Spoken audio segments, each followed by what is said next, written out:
Minsan, akala natin ay kilala na natin ang sarili natin. Base sa kung sino ang pamilya natin. Base sa kung paano tayo pinalaki. At madalas ay naniniwala tayo na kahit maraming pagkakamali ang magulang natin ay inaakala nating kilalang kilala na natin sila. Kaya naman kapag dumating ang pagkakataon na malalaman natin na may tinatago palang magulang natin, parang naapektuhan ang pagkakakilala natin sa kanila at sa ating sarili. At kung minsan pa, umaabot pa to sa punto na parang hindi na rin natin alam kung sino tayo dahil sa kasinungalingan nila. Dear Papa Dudut, kumusta naman po kayo? Ako po ay sumulat sa inyo ngayon kasi gusto ko sanang makahanap ng liwanag sa sitwasyon namin sa buhay. Ang nakakatawa dito, wala talaga akong problema sa mga nangyari. Ako na siguro ang pinaka-chill na tao na makikilala mo. Pero magpapakilala muna ako sa inyo. Ang pangalan ko po ay Jacobo, pero Jack ang palayaw ko. Nag-iisa akong lalaki at panganay at sinundan ako ng 2 babae, si Johnny at Janice. Teller ako sa bangko at malapit na akong ma-promote. At kahit maganda ang trabaho at hindi naman ako pangit, at may kisig naman ako ay single pa rin ako, Papa Dudut. Busy kasi ako sa pamilya kong napakagulo. For starters, para sa ibang tao ay hindi problema kapag tinatanong sila ng ilan ba kayong magkakapatid. Ako medyo napapalunok. Bakit kamo? Ang bait-bait kasi ng tatay ko. Sa sobrang bait niya, kung sino-sinong babae ang tinutulungan niya sa buhay. Sa sobrang bait niya, iniwan niya ang nanay ko noong college ako para tulungan ang dati nilang intern sa trabaho na magtayo ng sarili niyang pamilya. Sa sobrang nga po niyang bait, binigyan niya kami ulit ng mga kapatid. Ang tatay ko kasi ay isang sales representative sa isang malaking pharmaceutical company. Magaling siyang salesman kasi malambing siya at kung tutuusin ay hindi man kagwapuhan ang angka namin, makisig kaming tingnan. Hindi kami tabain ng pamilya at bukod pa doon ay medyo pinagpala talaga ng mga lalaki sa pamilya namin sa paraan na talagang nakakapagpasaya sa mga babae. Nagpapatawa lang ako, Papa Dudut, pero totoo naman na mabait ang tatay ko. Marupok lang talaga. 2 lang ang bisyo ng tatay ko: music at babae. Hanggang sa pagtanda ay updated ang tatay ko sa music. Doon sila magkasundo ng nanay ko. Pero maraming pinag-awayan na babae ang nanay at tatay ko.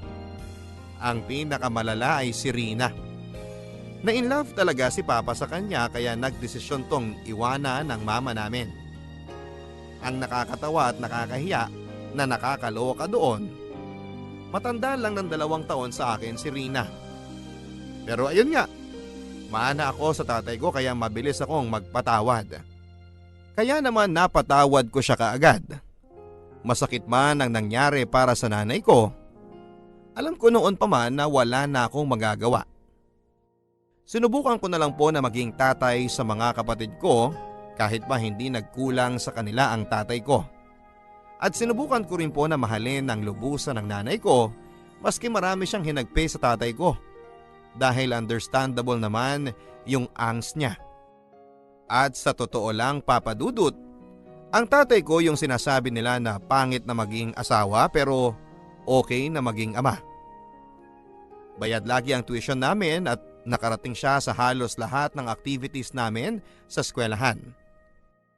At kapag may pagkakataon, dadalhin niya kami sa mall at siguradong may maiuuwi kami na masasarap na pagkain o magagandang damit o di kaya naman ay mga bagong laruan. Hindi rin siya nagpapahuli sa sine. Maski sa mga palabas na pambata na mas nai-enjoy namin, kumpletos ricados lagi kami kapag ganon. May popcorn, may soft drinks at sa 3D pa kung pwede. Hindi nagbago ang mga gawin niya kahit noong naghiwalay sila. Kaya naman buhay ang masasayang alaala sa aming magkakapatid. Kaya naman nagulat ako nang umuwi ako minsan at nag-iiyak ang nanay ko. Oh ma, bakit? Si Rina tumawag. Dinala daw sa ospital ang papa mo. Malumaraw, inatake sa puso. Jack, paano na ako, Jack? Ha? Ma, ang tagal niyo nang wala ni Papa. Pero mahal ko pa rin ang papa mo. Ma, pwede tayong pumunta sa ospital ngayon at magdasal na sana okay lang siya. Pero wala na akong ibang magagawa pa sa relasyon ninyo. Alam ko naman yun, anak. Pero akala ko kasi magsasawa siya kay Rina at babalik siya sa akin. Ay, man naman. Ngayon pa ba? Halina kayo. Puntahan na natin siya sa ospital. Eh paano kung nandun si Rina? Oh, so? Huwag na natin siyang puntahan. Hindi, punta tayo. Pero baka pwede mo munang pauwiin si Rina. Ma, pwede bang maawa ka sa akin? Galing pa ako sa shift. Pagod ako, ma. Ayokong may mangyari kay Papa tapos hindi man lang natin pupuntahan. Kaya kung andun man si Rina, hayaan mo na lang please. Please? Lintik kasi ang tatay mo eh. Alam mo, hindi naman na ako nasasaktan. Iniisip ko lang yung anak niya kay Rina. Napakabata pa nun. At siguro, yung Rina na yan, hindi inaalagaan sa kain ng tatay mo. Siguro hinayaan lang niyang kumain ng kung ano-ano. Eh, ang tagal na ng hypertension ng tatay mo. High school ka pa lang. 10 taon na nung umalis siya dito. Siguro todo na yung kolesterol niya kaya na ospital siya. Wala na akong magagawa para sa kanya. Sana lang may pera yung Rina na yon para mapagamot siya ng tama. Mama, aalis na po ba tayo o maglilitanya ka muna? Oy, heto na. Balik ka na. Alam ko naman na mas mahal mo ang tatay mo eh. Ay, sus, si Mama. Sanay na ako sa litanya ng nanay ko. Ilang beses na kaming umabot sa ganyan pero noong araw na yon, hindi ko siya mapagbigyan kasi nga nasa ospital ang tatay ko. Ayaw ko lang ding ipakita sa kanya na nag-aalala ako. Sagad hanggang buto ang kaba ko dahil sa totoo ay hindi ko alam kung anong mangyayari at sa totoo gusto ko na lang na umiwas sa gulo. Pero dahil may sakit ang papa ko, alam ko na dapat naming ipaisang tabi ang mga away namin sa pangalwal niyang pamilya para matulungan namin siya. Ang nakalimutan ko palang sabihin ay bukod sa mabait, mahilig ding magbigay ng sorpresa ang tatay ko. Pagdating namin sa ospital ng araw na yon, nandun si Rina na kinakasama ng tatay ko ng mga 10 taon din. Kasama din niya ang anak nila ni Papa, si Rihanna. 8 years old na siya at hindi mo mapagkakaila na anak siya ni Papa kasi kung lalagyan mo ng bigote at ng balbas, magkamukha na kami. Yung kulot lang niya ng buhok ang tanging nakuha niya sa nanay niya. Masakit sa dibdib na makita si Papa na walang malay, na parang hirap na hirap sa kanyang paghinga. Pero nagising pa siya ng araw na yon at nagawa pa niya kaming kausapin isa-isa. Gusto kong mabaliw sa lungkot habang kausap niya ako kasi alam kong hindi na siya magtatagal. Halos hindi na siya makabuo ng mga sentence ng panahon na yon. At hindi ko pa maintindihan kung bakit pa ulit-ulit niyang sinasabi ang pangalan ko. Pangalan ni Johnny at pangalan ni Janice. Ni Rihanna at 2 pang pangalan na hindi ko naman maintindihan. Yung isang pangalan ay Kathy at yung isa ay John. At dahil inatake ulit ang tatay ko ng gabing yon, pinalabas kaming lahat at pinaghintay sa waiting area. Habang nasa waiting area, tatanungin ko sana si Rina kung kilala niya si John at si Kathy nang may dumating na babae na may daladalang bata na siguro ay mga 3 years old. Paiyak niyang tinanong kung saan ang kwarto ng tatay ko. Sinabi naman ng nurse na makihintay muna siya sa amin. Napatulala ang nanay ko at si Rina. Kaya ako nang tumayo at lumapit sa babae at sa dala-dala niyang bata. Miss, Ano pong kailangan nyo kay Jacobo Sr.? Boyfriend ko siya. Ano? Miss, pakiulit. Boyfriend ko siya. Tumawag yung opisina niya kasi nilagay na rin niya ako sa dapat tawagan kung sakaling may emergency. Kaso taga Ilocos kami kaya natagalan kami sa pagpunta dito. Sino ba kayo? Miss, upo muna kayo. Joni, please kuha ka ng tubig. Okay po, kuya. Miss, ano ba ang sinabi ng tatay ko sa'yo? Ay, ikaw si Junior? Si Jack? Oo, sinabi naman niya pala na may junior siya. Oo. Mabait ang tatay mo. Honest siya sa akin. Alam ko na hiwalay na siya sa nanay mo. Alam ko na namatay yung una niyang... Ano? Shh! Girls, kalma lang. Si Jacobo to. Mahilig sa surprise at marami ring surprise. Namatay ang sino, miss? Yung una niyang minahal na babae. Hindi ba niya sinabi sa inyo? Teka nga, paano naman kami makakasigurado na girlfriend ka nga niya? Ikaw si Rina. May anak kayo? Si Rihanna. Kapal din naman ang mukha mo, no? Alam mo namang may pamilya pero pumatol ka pa rin? Wow, Rina. Ikaw ba talaga ang dapat magsabi niyan? Oh, kalma lang tayo, guys. Balak na kasi niya kayong iwang dalawa. Kasi Rina, hindi ka na raw masaya sa kanya. Eh paano ako sasaya sa kanya ilagi siyang wala? Yung pala laging nasa'yo. Hindi naman. Tulad ng sinabi ko, taga Ilocos kami. Minsan sa isang buwan lang siya bumabiyahe doon. Sa totoo, wala naman nangyari sa amin kaagad. Sa totoo, nauna akong mabuntis ni Bubu kasi... Bubu? Yun yung tawagan namin. Ako si Bu, siya si Bubu. Ma, please. Sana huwag kayo magalit sa akin.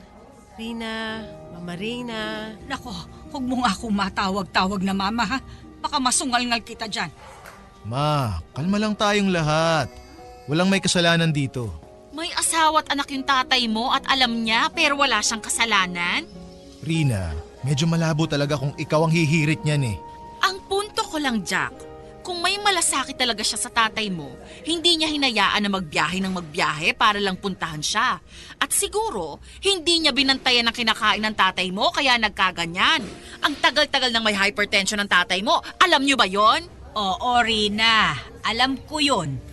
Kasi ako yung legal na asawa, hindi ba? Hindi ko naman inaalis sa inyo yon. Pero hindi na siya masaya nun. Pero mas matagal siya masaya sa akin kesa sa'yo. Eh ano naman, mas matindi naman yung saya niya sa akin. Magpapakasanak mo dapat eh. Para sa anak namin. Para kay Katie. Ano? Sandali lang, may lilinawin lang ako ah. Ako lang muna magsasalita, pwede? Rina, Mama? Ma, ako na lang muna. Miss, anong pangalan mo? Angelo, Ilang taong ka na? 23. Anak niyo yung bata? Oo, 3 years old na siya. Nakapanganak na ako nung naging kami ng papa mo. Paano mo nakilala si Papa? 18 pa lang ako noon nung naging customer ko siya. Ano?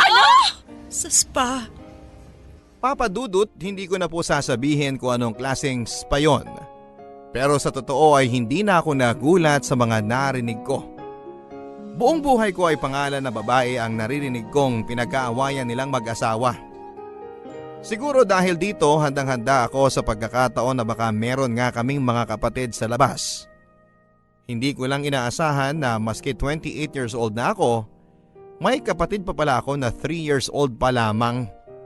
Pinanindigan talaga ng tatay ko na makisig ang mga lalaki sa pamilya namin.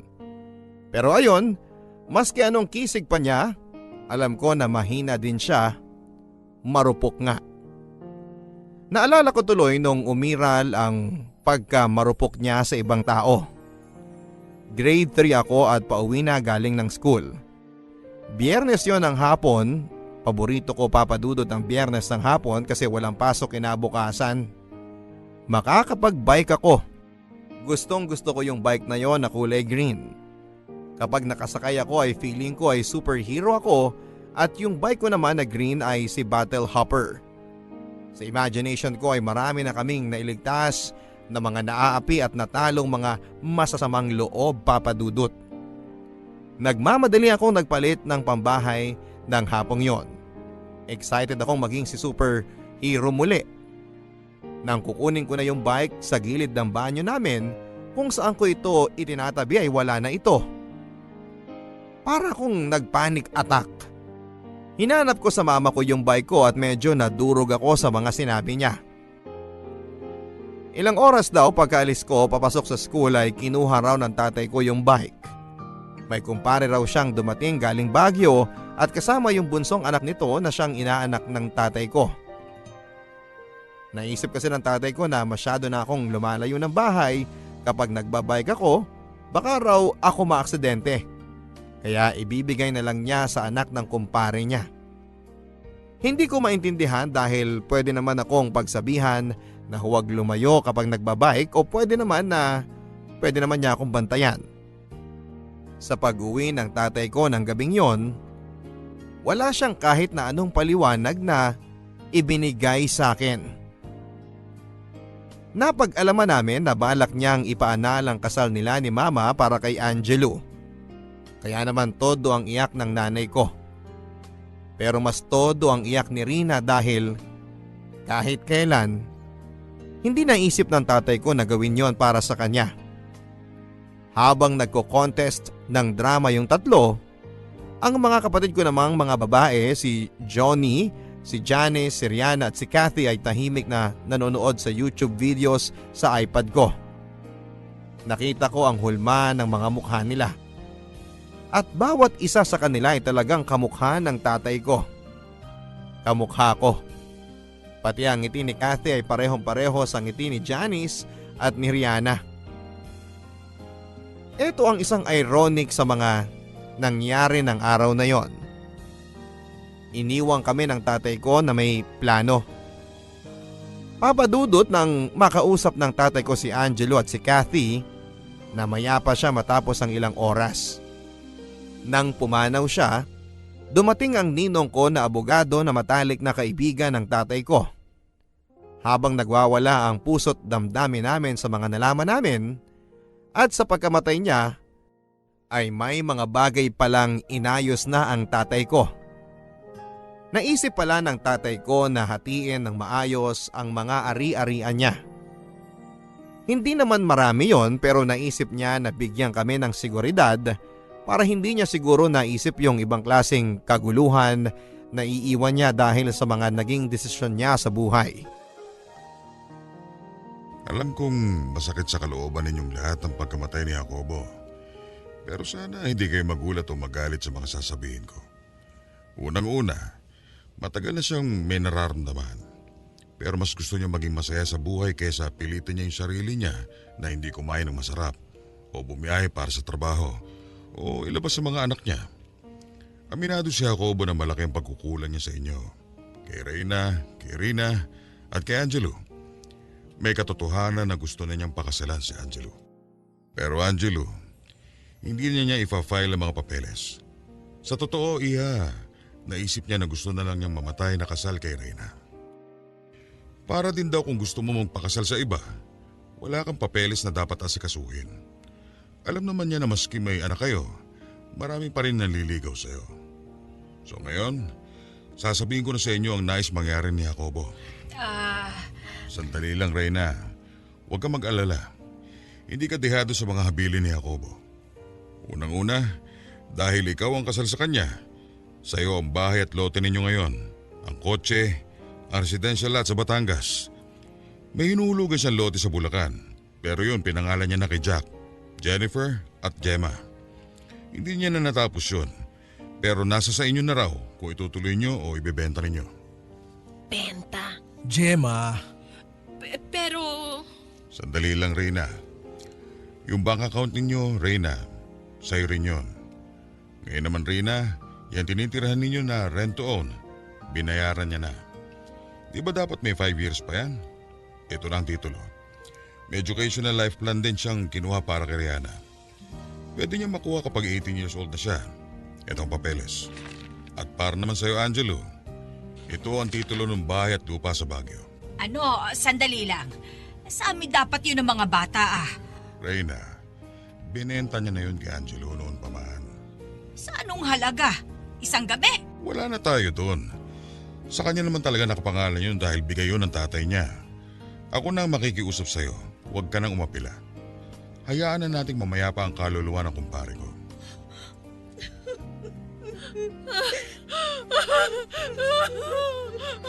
Ninong, wala na po bang tinatago si Papa?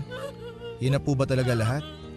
Kasi napag-usapan na namin magkakapatid na handa na kaming tanggapin kung ano pa man ang huling habilin ni Papa. Napagkasunduan na ninyo. Paano naman ako? Mama, please. Huwag niyo nang pilitin magmakaawa ako sa inyo dito. Ma, move on tayo. Patay na si Papa. Ikaw wala ka nang iisipin. Aalagaan ka namin. Itong dalawang bruha na to may mga bata pang iisipin. Mahal natin si Papa pero mag-girls talaga siya eh. Nakakapagod na. Gusto ko na lang mag-grieve for him tapos I just want to remember the good days. Baka pwedeng ganon. Mabuti na sabi mo yan, Gemma. Kasi may huli pang gusto ang tatay niyo. Gusto niya sana na ipaglamay ng 3 araw. Sana raw lahat kayo nandun. At Reyna, sana raw wag mong harangan si Rina at Angelo at ang mga anak nila. Ninong, no problem. Ako na ho ang bahala. Akala ko, yun na ang simula ng katahimikan ng buhay namin, Papa Dudut. Siguro dahil nag-iisa akong lalaking anak, gusto kong maging responsable. Hindi ako nagpapaka-superhero o nagpapaka-hipokrito. Pero gusto ko talaga ang ginawa ng tatay ko. Natuwa ako na maski papaano ay inisip kami ni Papa at para sa akin, naging pata siya kay Mama at sa mga babae na naanakan niya. Napag-usapan pa nga namin na magkakapatid na paminsan-minsan ay bibisitahin namin ang nakababata naming half-sisters. Alam namin na ikakasama ito ng loob ni Mama. Pero para sa amin, eto na siguro yung pwede naming isukli sa pag-aalaga sa amin ni Papa. Hindi santo si Papa. Hindi siya mabuting asawa. Pero yun nga, mabuti siyang ama kahit papaano. Sinubukan naman niyang maging homemaker sa abot ng makakaya niya. Noong sobrang busy si Mama at napunit yung kaki-shorts ko na pumasok, tatay ko ang nagtahi. Pula nga lang yung sinulid na ginamit niya. At least natahi yung buta, sabi niya. Noong nasa grade 2 na ako, mas maagang nagigising si Papa kay Mama ng panahon na yon. Halos sabay ang oras ng pasok namin sa umaga.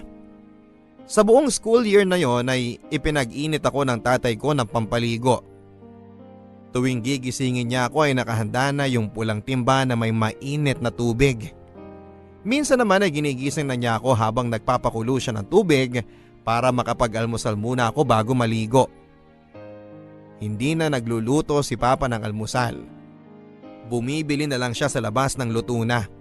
Kakainin ko na lang at eto ang madalas niyang binibili. Champurado, sopas, sinangag at longganisa. Minsan naman yung flyer saucer sandwich ni Ate Cora na cheese dog o ham ang palaman. Gustong gusto ko rin papadudot kapag nag-aadobo ang tatay ko. Tuyo yung recipe niya, walang sabaw at nagmamantika, sobrang malinamnam.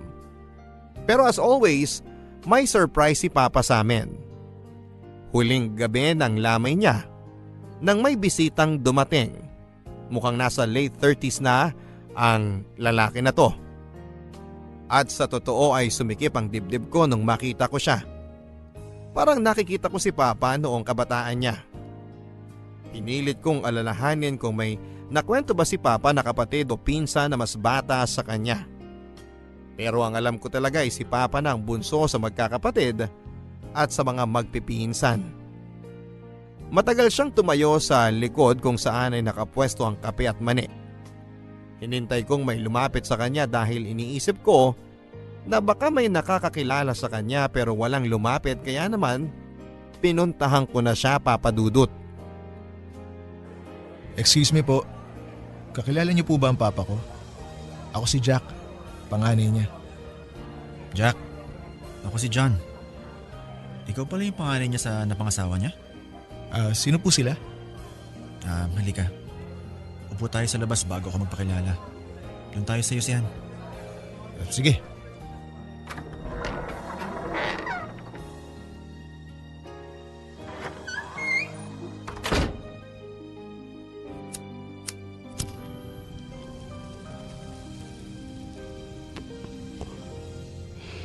Jack, huwag ka sana mabibigla ha. Pero ako ang totoong panganay ni Papa. Ha? Pasensya ka na ha. Nabigla yata kita. Bago makilala ni Papa mo ang mama mo, nabuntis niya ang nanay ko. Ayaw silang ipakasal ng lolo at lola ko kaya nilayo ang mama ko sa papa mo. Kaso namatay ang mama ko bago pa ako mag 1-year-old. Ang kwento ng mga kapatid ni Mama, gusto raw akong kunin ng papa natin pero hindi pumayag ang lolo ko. Kaya mo pa ba? Nag-iossi ka ba? Gusto mo? Hindi. Hindi ako nag-iossi. Sana nga eh. Sorry talaga, Jack. Binibisita kasi ako ni Mang Jacobo. Yun kasi ang napagkasundoan namin na itatahog ko sa kanya. Ang tumayo kasi na tatay ko ay yung asawa ng tita ko. Sila na nagpalaki sa akin. Mabait yung tita ko na nanay ko na rin. Nung may muwang na ako, hinanap niya ang papa natin para sa akin. Nakapag-usap kami at paminsan-minsan binibisita niya ako. Huli niyang bisita mga 5 years ago. Una't huling beses niya akong pinagalitan noon kasi may 2 akong panganay sa ngayon. Sana nakinig ako. May pangatlo ng parating. Wow! Mana-mana lang yan oh. Mukhang gano'n na nga. Pero ang kwento niya, ikaw naman, behaved ka. 10 years na kami ng girlfriend ko. Hindi naman ako naghanap ng iba. Sabi nga niya, mabuti daw hindi ka nagmana sa kanya. Paano mo pala nalaman? Tumawag ako sa opisina niya kasi yayain ko sana sa binyag ng pangatlo kapag nakanak na yung girlfriend ko. Ayun, wala nang araw siya. Kung tapos ka na mag-iossi, pasok na tayo. Sasabihin ko na muna na Sabihin mo yung totoo, mukha tayong pinagbiyak na buko. Magsisinungaling ka pa ba? Hindi ko sinunod si John sa suhestyon niya. Pero maski ganun pa man ay natunugan pa rin ni Mama, ni Rina at ni Angelo kung sino siya. Pero siguro dahil sa pagod ay wala nang nagsalita sa kanila. Mabuti na lang din at hindi nagpunta doon si John para manggulo. Nagpunta siya doon para makiramay at yun lang. Hindi man lang kami nagpalitan ng number. Hindi rin namin inaad ang isa't isa sa social media. Pero hindi ko alam kung bakit. Kung bakit nagkaroon ako ng kaunting inis sa kanya. At sa tatay ko. Buong buhay ko akala ko ay ako na ang uniko iho tapos ngayon ay biglang may kuya pala ako. Parang yung inis na naramdaman ko sa tatay ko noong high school graduation ko noong March 2007. Nung araw na yon ay parang naka-autopilot siya. Baka sa mukha niya ang pagiging hindi palagay. Mistulang naiinip, nakakadurog ng puso papadudo dahil milestone yon para sa akin. Hindi man ako kasama sa honorable mention na itawid ko naman ng maayos ang high school. Ramdam ko na habang kumakain kami sa isang restaurant para i-celebrate ang graduation ko ay parang gusto na niyang umuwi. Sukat na sukat ang mga reaksyon niya. Aaminin ko na medyo naguluhan ako noon kasi hindi naman siya ganun. Ibinibigay naman niya ang atensyon at reaksyon na akma para sa sitwasyon. Pero nung time na yun ay medyo off. Iniisip ko na lang na baka may mga pinoproblema siya sa kanyang trabaho. May mga bagay siya na kailangang asikasuhin. Mga kota na nabinbin dahil kinakailangan niyang sumama para makita niya akong magmarcha. Hindi ko nabasa na ilang taon na pala mula noon ay iiwanan niya kami para sa iba. Matapos ang libing ng tatay ko, hindi pa rin ako mapakali. Hindi ko alam ang gagawin ko kaya maski alam kong baka pagsisihan ko, kinausap ko ang mama ko. Ma, Hindi mo ba talaga alam na may ibang anak si Papa? Ay, anak. Kala ko ba patatahimikan na natin ang kaluluwa ng tatay mo? Oo nga, Ma. Gusto ko naman talaga na patahimikin ang kaluluwa ni Papa. Pero grabe naman. Akala ko akong panganay niya. Hindi pala. Ay, nako. O di ngayon, maski papano, alam mo na yung nararamdaman ko noon. Nung akala ko ako lang pero hindi pala. Lapitin talaga si Papa eh. Pero bakit si Rina at Rihanna pinakilala niya? Mukhang maski si Angelo ipapakilala naman niya kung buhay siya. Bakit tong si John? Sinikreto niya. Alam ko naman na may minahal siya bago kami magkakilala. Pero nakita ko noon sa mata niya kung gaano siya nasaktan. Kung ano man ang nangyari. Maski anong pilit ko, hindi niya kinukwento ng buong buo yun sa akin. Minsan sinimulan niya pero hindi naman niya tinapos. Nasaktan siguro talaga siya sa nangyari. Maski naman gano'n ang papa mo, napaka-sweet nun. Pero masyadong swabe. Puro pa, ano ba yung tawag ni Gemma doon? Pa-GV? Pa-good vibes? Ayaw nun harapin yung mga pangit na aspeto ng buhay. Kaya nga siguro kapag may problema na, naghahanap na ng iba. Pero dahil nga makisig, dahil cool lang, madami talagang nagkakagusto sa kanya noon. Tanggap niyo na ba, Ma? Siguro, baka konting oras pa. Ikaw?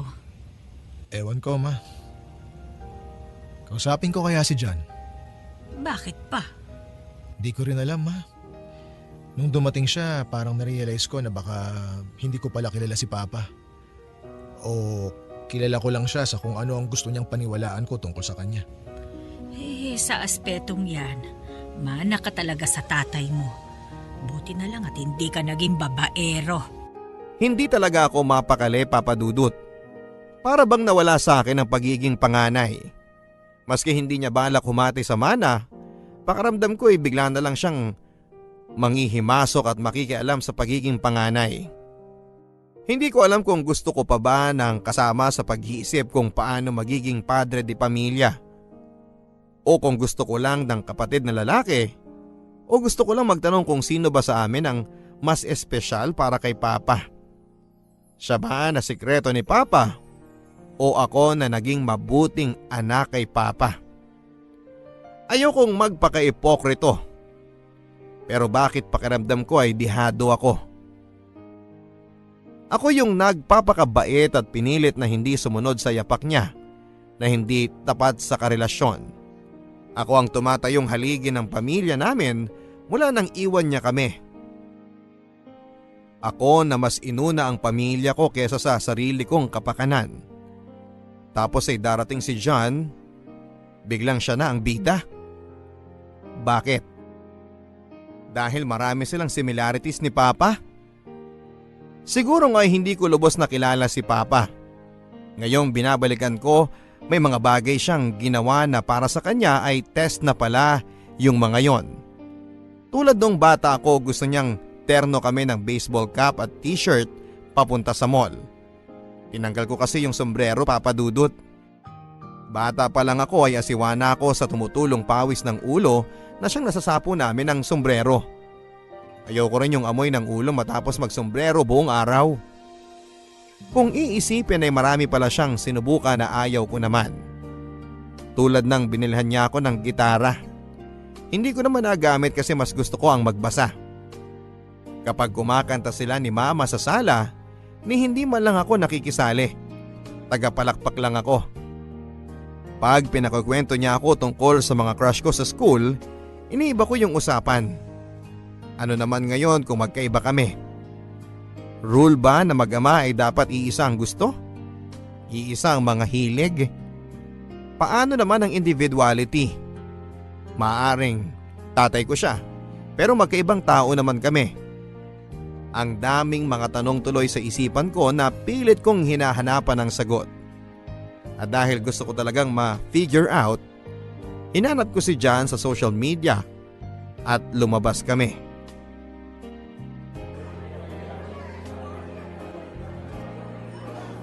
Miss, isang bucket at isang sisig. Tapos dalan mo na rin kami ng mga matamis mong ngiti. Okay po. Oh, Jack. Musta? Para kang si Papa sa mga waitress ah. Galit na galit si Mama noon kapag nilalandi ni Papa yung mga waitress. Nung nakilala ko siya, medyo naintindihan ko na kung bakit gano'n ang ugali ko. Yung tatay-tatayan ko kasi, ope. Kung hindi pa niya nabuntis tita ko, baka hindi pa sila nagpakasal. Kailan mo nakilala si Papa? Siguro mga 7 years old ako noon. Namatay na kasi si Lolo, tapos si Lola naman parang nawala na ng gana sa buhay niya. Kaya hinanap na siya ng tita ko. Well, when I say tita, I mean my mama. Siya na talagang mama ko para sa akin. Ganun din naman siya eh. That's good. Oo. Swerte ko lang din. Sa totoo, kung lumaki ako sa tatay natin, baka mas magulo pa buhay ko ngayon. Hindi naman magulo ang buhay namin. Hindi denial ka lang, Jack. Magulo ang buhay mo nun.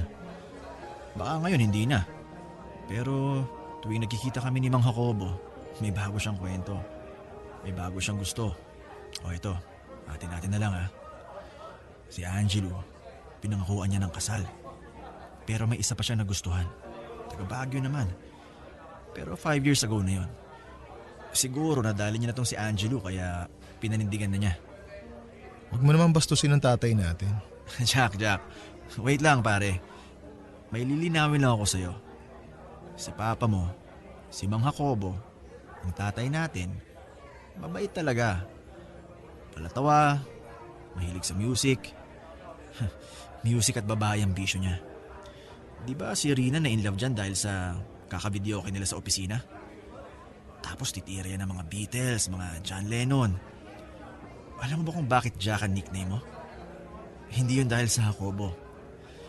Jack ang nickname mo kasi gusto niya si Jack Johnson. Ako naman John kasi hilig nila ng biological mom ko ang Beatles. Ang iba nating kapatid, di ba mga sikat na singers din ang pangalan nila? Katie, Rihanna, Joni? Joni Mitchell. Janis, Joplin. Tama. Bakit niya kinuwento to sa'yo? Uy, ngayon ka pa magsaselos? Wag ah. Anyway, 17 na ako nung nakita kami ulit. Ako na naghanap sa kanya. 7 or 8 years old ka nun. Hindi ko din alam kung bakit hinahanap ko siya. Siguro nga dahil hindi ako makarelate sa tatay-tatayan ko pero nung nagsimula kami magkita, para ako nagkaroon ng kuya eh. Hindi ko na siya maituring na tatay pero ramdam ko na relate ako sa kanya. Natuto ako mag-yosit uminom sa tatay-tatayan ko. Pero sa kanya ko natutunan yung videoke. Yung natural na pagmamahal sa iba't ibang klaseng babae, parang nasa dugo. Pero lagi niyang sinasabi nun na ikaw daw mana ka sa mga tiyuhin mo. Sa mga kapatid ng nanay mo. Mga one-woman man. Tuwang-tuwa siya na ganun ka. At least daw, hindi ka napapatrobol tulad niya. Kaya ba parang hindi malapit ang loob niya sa akin? Hindi ko na alam yon. Basta nakakwento niya lagi kayo mga kapatid ko. Yung bunso, nalaman ko lang dahil nagpadala siya ng picture. Pero hindi na nga kami halos nakikita noon dahil madala siya sa Ilocos. Hindi mo man lang naisip na pagsabihan siya? Yun nga kasi Jack, magkaiba kayo ni Mang Jacobo. Nakakatawa nga ngayon na isipin na maski Papa ang tawag mo sa kanya, mas pareho pa yata kami ng pagkatao. Buti may oras pa siyang magpakilala sa'yo. Nakikita kami 2 to 3 times a year. Birthday niya, birthday ko, at death anniversary ng totoong nanay ko. Sana hindi naman sumama ang loob mo. Bakit naman sasama ang loob ko? Mahilig sa babaeng tatay natin eh. Ganun talaga. Nagkataon na mana ka sa kanya. Ako hindi. Pero good boy na to. Talagang last na to. Hindi ko naman balak daigin ang record ng tatay natin eh. 4 na panganay tayo kung tutuusin. 6 na magkakapatid. Isipin mo ang tulis niya. May 3 years old pang naiwan. Bakit parang natutuwa ka pa? Di naman. Namamangha ako pero hindi natutuwa. Isipin mo ganun kalakas si Emilia niya. Si Emilia natin. Bro, wag naman ganyan. Maski barkada ang turing mo sa kanya, Tatay ko pa rin yun. Pare, sorry. Minsan nakakalimutan ko rin na biological father ko siya. Aaminin ko sa'yo naging magkaibigan talaga kami. Marami din kami napagkwentuhan. Marami siyang nakwento na pagsisisi, pati pangarap. Naisip ko nga noon, maski 62 na palang isang tao, nangangarap pa rin. Papa Dudut, halo-halong mga emosyon ang inuwi ko ng araw na yon. Hindi man ako nagalit ng todo sa tatay ko dahil iniwan niya ang nanay ko o dahil nagkaroon pa siya ng mga anak sa labas. Ngayon ay galit na galit ako sa kanya. Hindi ko kasi maintindihan kung bakit parang mas close pa siya sa taong to kesa sa akin. Hindi ko maintindihan kung bakit parang mas marami silang pagkakapareho kesa sa amin. Hindi ko alam kung bakit parang mas maraming alam yung Jan na yon sa mga balak ng tatay ko sa buhay at hindi ko alam kung bakit mas kilala pa niya ang tatay ko. Ako ba ang hindi nag-effort na kilalanin at sumabay sa mga hilig ng tatay ko bilang anak? O siyang nagkulang na intindihin ako bilang ama? Yun ba ang ideya ng good parenting? Yung dapat pansin na pansin ng mga tao ang pagkakapareho namin? Doon ba siya sasaya? Yun ba dapat ang ginawa ko para masabi na naging mabuting anak ako? So malaking kasalanan yung magkaiba kami ng husto? Hindi naman ako lumaking kriminal. Never akong na-involve sa mga basag ulo o napatrouble man lang dahil umiiwas ako. Dahil ginagamit ko ang utak ko. Ayokong masangkot sa kung anuman ang magpapasama ng loob ng nanay ko. Pasaway na nga ang tatay ko ay magpapasaway pa ba ako? Isang pasaway, isang tough guy. Yun ba sana ang image na meron ako bilang isang Jacobo? Hindi ba tough yung ako na ang sumalo ng mga iniwan niya?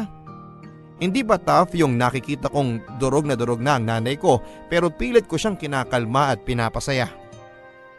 Hindi ba tough yung alam kong iniwan niya kami para sa ibang babae pero wala siyang narinig na sumbat mula sa akin?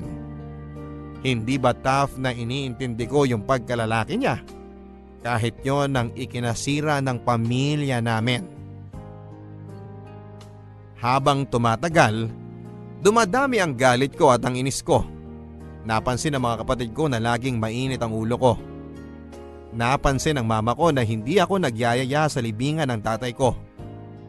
Sa unang pagkakataon, nagkabangga kami ni mama. Oh, 40 days ng papa mo. Bakit hindi ka pa nakabihis? Hindi ako sasama sa inyo. Uy, bakit? Bakit pa? Sino magdadrive? Yan lang ba ang silbi ko sa inyo? Ay naku, Jack. Huwag ka nang mag-inarte. Ano ka ba naman? Magtigil ka nga. Pag kayo yung nag-iinarte, okay lang. Pag ako, dapat magtigil ako. Ay, hindi okay. Iniisip mo, mana ka sa tatay mo. Ang totoo, hindi. Mana ka sa akin. Hindi ka chill. Hindi ka cool. Di ba yun ang akala mo sa sarili mo? Ngayon na, nakakita ka ng tao na parang tatay mo talaga. Nakikita mo tatay mo sa kanya pero hindi mo makita yung sarili mo sa kanya. Kaya ang init ng ulo mo. Ano bang pinagsasabi niyo, ma? Naglilitaan niya na naman kayo dyan eh. Bakit hindi? Simula nung kinita mo yung dyan na yan ang init ng ulo mo. Pag-isipan mo nga kung bakit. O ano? Isipin mo! Hindi ko lang po kasi maintindihan, ma eh. Bakit mas kilala pa niya si Papa kaysa sa akin? Kasi nga, magkaibigan sila ng papa mo noon. Hindi naman yan tinuring na anak ng tatay mo. Pero ganun na lang yun? Kukwentuhan na lang siya ni Papa ng lahat na nangyayari sa buhay niya? Alam niyo ba na mas nauna niya pang nalaman yung tungkol kay Katie kaysa sa atin? Nauna pa siya kay Rina. Anak, alam ko na gusto mong isipin ang lahat ng mabuti tungkol sa tatay mo. Pero nung iniwan niya tayo, doon ko unang natanggap na tao lang pala siya. May kahinaan siya. Marami siyang pagkakamali. Siguro nga nahirapan kang tanggapin yun kasi mahal na mahal mo siya. Alam kong iniidolo mo siya noon . Pero marami siyang itinago sa atin. Iniisip mo siguro na wala ang pagka-espesyal mo dahil may iba pa pala siyang anak na lalaki na mas kapareho niya ang ugali. Kaya naman, Ma, ba't ganun si Papa? ay naku anak. Yun na siguro ang una at huli kong matinding iyak para sa tatay ko. Namatay siyang maraming sekretong naibunyag. Pero kahit ganun pa man ay hindi ko alam kung talagang kilala ko siya. Akala ko noon, pwera na lang sa pagiging babaero ay mana ako sa kanya. Pero hindi rin pala. Hindi ako kasing cool o kasing flirt ng tatay ko. Hindi ako mahilig lumabas ng bahay, mas homebody ako. Akala ko din noon ay mahilig akong bumiyahe. Na-realize ko na hindi rin pala. Kinita ko pa ulit si John pero mas lalong naging masakit sa akin kasi habang tumatagal ay nakikita ko na mas mana talaga siya kay Papa. At oo nga pala, salesman ng mga pyesa ng kotse si John. Ito pa ang kwento niya. May naanakan siya sa Mindanao, sa Visayas, at itong balak niyang pakasalan na taga Luzon. Pero para talaga siyang si Papa kasi hindi siya nagkukulang sa sustento sa lahat ng anak niya. Ang panganay niya ay kasing tanda lang ni Rihanna at yung sumunod ay matanda lang ng konti kay Kathy. Kung nalilito ka Papa Dudut ay mas lalo naman ako. Pero ano bang magagawa ko? Yan ang iniwan na buhay sa amin ng Papa ko. Ang problema ko lang ngayon ay yung galit na nararamdaman ko sa tatay ko ngayon. Bakit ngayon pa kung kailan wala na siya? Kung kailan hindi niya maipaliwanag ang sarili niya? Hindi ko din maipaliwanag sa sarili ko pero gusto kong makipagkitang muli kay John dahil parang nakikita ko si Papa sa kanya. Weird ba? Gusto kong magkwento pa siya sa akin ng mga napagkwentuhan nila ni Papa. Pero yun nga, lumalim ang sakit habang tumatagal. Sino ba ang dapat kong kausapin? Dapat ko bang aminin kay John ang galit ko sa tatay namin? Dapat ko bang sabihin sa kanya na naiinggit ako sa naging relasyon nila? Gusto kong mawala tong nararamdaman ko Papa Dudut. Ang nakakatawa nito, ang nanay ko, okay na. Parang dahil sa pagkamatay ng tatay ko ay naging maaliwalas ang buhay para sa kanya. Madalas niyang kausap si Rina at silang dalawa ay parang naging magkakampi laban kay Angelo. Si Angelo naman wala nang pakialam sa amin at hindi na sumasagot sa text kapag kinukumusta namin yung kapatid namin. Ang sabi ng kapatid ko, nung in-stalk nila sa Facebook ay may bago na raw karelasyon na medyo mas bata lang sa tatay namin. Ang mga kapatid ko naman, okay na rin Papa Dudut. Nami-miss nila si Papa. Pero okay lang sila na may kuya pa sila. Pero lagi nilang sinasabi na ako ang totoo nilang kuya. Paminsan-minsan ay hinihiram din nila si Rihanna para mag-overnight sa bahay. So ako na lang talaga Papa Dudut. At gusto ko lang maintindihan kung bakit. Ang inyong kapuso at kabarangay, Jack aka Jacobo Jr. Forever.